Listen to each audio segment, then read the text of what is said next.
জীবনে কখনো এর আগে সুরমা ব্যবহার করিনি। মায়ের হাত দিয়ে এই প্রথম সুরমা দেয়া।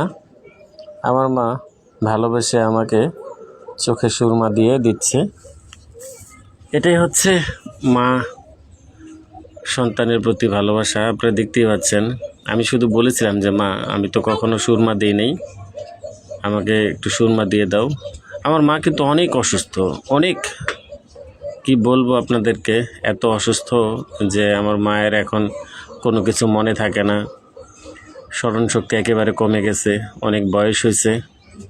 তো মাকে যখন বললাম যে মা, আমাকে একটু সুরমা দিয়ে দাও, এত কিছুর মধ্যেও আমার মা সত্যি আমাকে এইভাবে সুরমা দিয়ে দিতে পারবে সেটা আমি কল্পনাও করিনি।